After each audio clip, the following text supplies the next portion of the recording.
అందరికీ నమస్కారం. నేటి ప్రత్యేకత కార్యక్రమానికి స్వాగతం. నేటి ప్రత్యేకత కార్యక్రమంలో ఈరోజు ప్రపంచ వన్యప్రాణి దినోత్సవం. దీనికి సంబంధించిన అంశాలను తెలుసుకుందాం. ఈ సంవత్సరం 2025 అంశం ఏమిటంటే వన్యప్రాణులను రక్షించండి, భవిష్యత్తును కాపాడండి. ప్రతి సంవత్సరం మార్చి 3వ తారీఖున ప్రపంచ వన్యప్రాణి దినోత్సవాన్ని నిర్వహించుకుంటున్నాం. 2025 సంవత్సరానికి సంబంధించిన అంశము వన్యప్రాణులను రక్షించండి, భవిష్యత్తును కాపాడండి అనేది నిర్ణయించబడింది. ఈరోజు వన్యప్రాణుల సంరక్షణ, బయోడైవర్సిటీ ప్రాముఖ్యత మరియు ప్రకృతి పరిరక్షణపై అవగాహన పెంచే ముఖ్యమైన సందర్భం. వన్యప్రాణులు పర్యావరణ సమతుల్యతతో కీలక పాత్ర పోషిస్తాయి. జీవ వైవిధ్యాన్ని కాపాడడం ద్వారా మనిషి యొక్క సురక్షిత భవిష్యత్తును నిర్ధారించుకోవచ్చు.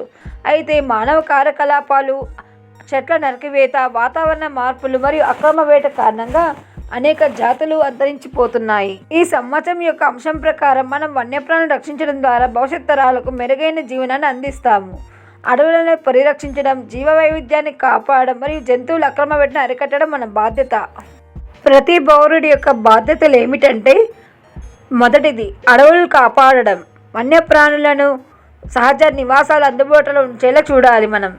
రెండవది జీవ వైవిధ్య పరిరక్షణ, ప్రతి జీవి పర్యావరణ సమతుల్యతలో ఒక భాగం. వాటిని రక్షించడం ద్వారా మనం ప్రకృతిని కాపాడవచ్చు. మూడవది వన్యప్రాణి వేటను అరికట్టడం, అక్రమ వేట, పచ్చి బంగారు వ్యాపారం మరియు జంతువుల శరీర భాగాల విక్రయాన్ని నిరోధించాలి. 4 పర్యావరణ అనుకూల జీవన శైలి, ప్లాస్టిక్ను తగ్గించడం, పునరుత్పాదక ఇంధనం వాడకం పెంచడం ద్వారా ప్రకృతికి మేలు చేయవచ్చు. 5 అవగాహన పెంపు, పిల్లలు, యువతలు వన్యప్రాణుల రక్షణపై చైతన్యం తీసుకురావాలి. ఉదాహరణకు వాళ్ళకు వ్యాస రచన, వక్తృత్వ పోటీల ద్వారా మరింత అవగాహన పెంచవచ్చు. ప్రపంచ వన్యప్రాణి దినోత్సవం జరుపుకోవడం ద్వారా మనం ప్రకృతిని రక్షించడంలో ఒక ముఖ్యమైన పాత్ర పోషిస్తాము. మనం చేసే చిన్న మార్పులు భవిష్యత్ తరాలకు ఒక సురక్షితమైన పర్యావరణాన్ని అందిస్తాము.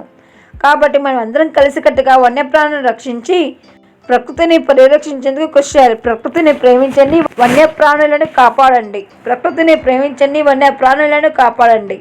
జై హింద్.